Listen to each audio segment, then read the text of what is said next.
Coucou à tous, bienvenue sur ma chaîne, ici Dani. Comme toujours, je tiens à remercier tous ceux qui aiment mes vidéos, qui regardent mes vidéos, qui s'abonnent à ma chaîne. Merci à vous. Vous savez, pour ceux qui ont fait la transition du défrisage aux cheveux naturels, l'un des désavantages, c'est le démêlage. Démêler ses cheveux, vraiment, c'est je vais dire c'est un calvaire. Je vais dire c'est un calvaire par rapport à quand on avait les cheveux défrisés, passer juste le peigne là, ils étaient faits. Mais avec les cheveux naturels, c'est un peu plus difficile quoi. Comme le dit le jargon, prévenir vaut mieux que guérir. Donc dans cette vidéo, je vais venir partager avec vous les astuces pour éviter que vos cheveux s'en mêlent. Parce que comme ça, vous n'avez pas trop à démêler et tout ça, que ça soit un peu plus facile pour vous. Surtout si au fur et à mesure, comme moi, mes cheveux deviennent plus longs, ça prend un peu plus de temps pour démêler. Donc, je vais partager avec vous tous mes astuces que j'ai. Alors, pourquoi est-ce que les cheveux s'en mêlent?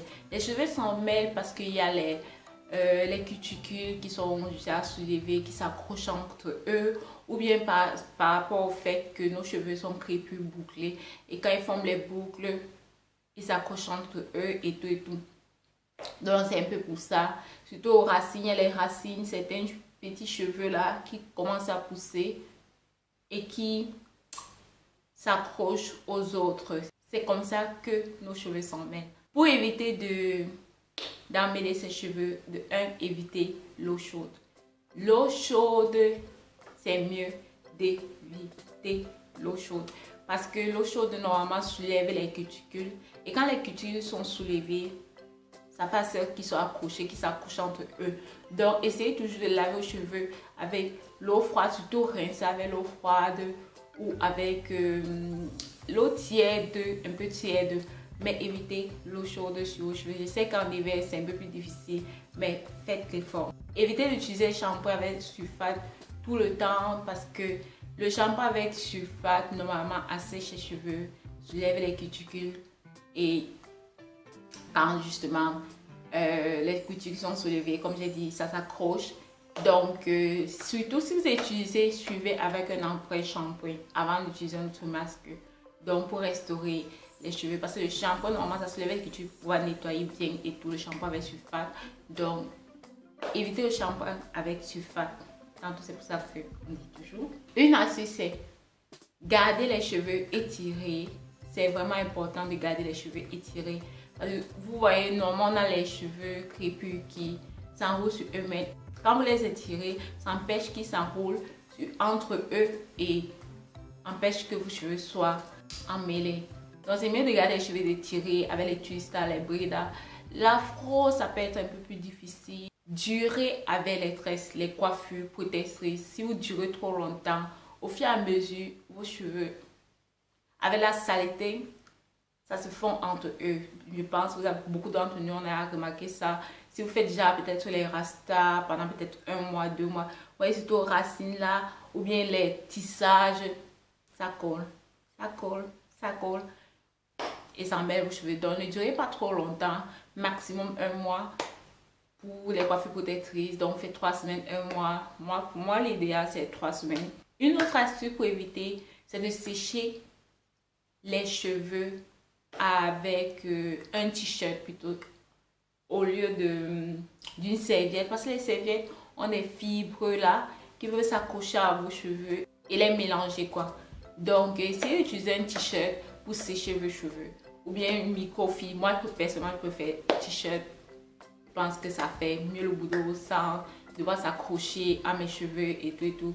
Donc, un t-shirt, c'est mieux.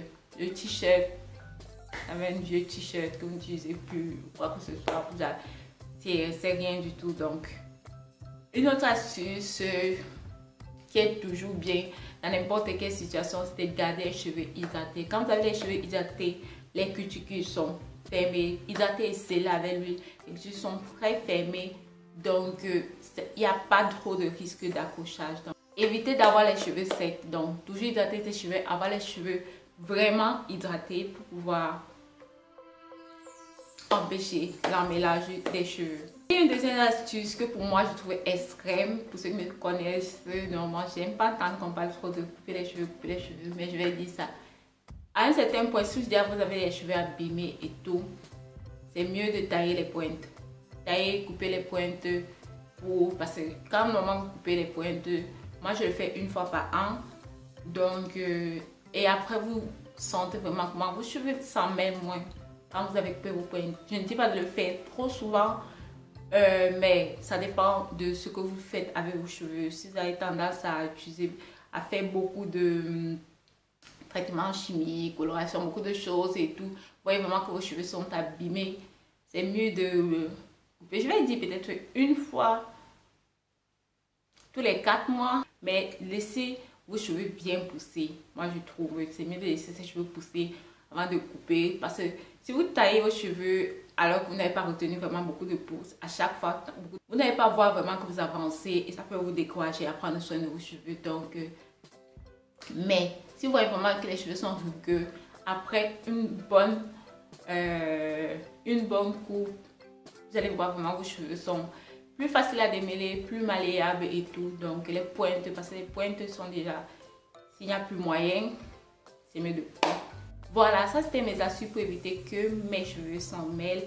Vous savez, si vous avez les cheveux emmêlés, ça va porter à un démêlage qui va prendre trop de temps, qui va porter à une grande manipulation, qui peut porter à la casse des cheveux. Donc tout ça c'est pour toujours éviter la casse des cheveux.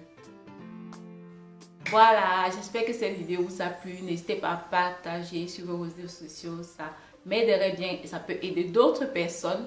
Restez définitivement connectés avec moi. Commentez en bas s'il y a quelque chose parmi ces trucs, parmi ces choses que vous faites et vous avez remarqué que ça mêle les cheveux. Surtout l'eau chaude, moi j'ai remarqué que ça mêle mes racines. Pas possible. Donc, commentez en bas un peu si vous avez remarqué qu'il y a quelque chose que vous faites, que ça a tendance à mêler vos cheveux, ou il y a d'autres. Parfois aussi il y a les produits, certains produits qui en mêlent les cheveux parce que ça ne correspond pas à votre type de cheveux, ça ne fonctionne pas pour vous. Donc voilà, c'était tout pour cette vidéo. Merci à tous encore d'avoir suivi. Je vais laisser ma photo de profil là. N'hésitez pas à cliquer sur ça pour vous abonner à ma chaîne. Et si vous êtes déjà abonné, cliquez sur la cloche pour recevoir directement une notification que j'ai publié une vidéo. Et juste là, je vais laisser 2 de mes vidéos. N'hésitez pas à jeter un coup d'œil. On se prend dans une autre vidéo. Bye bye.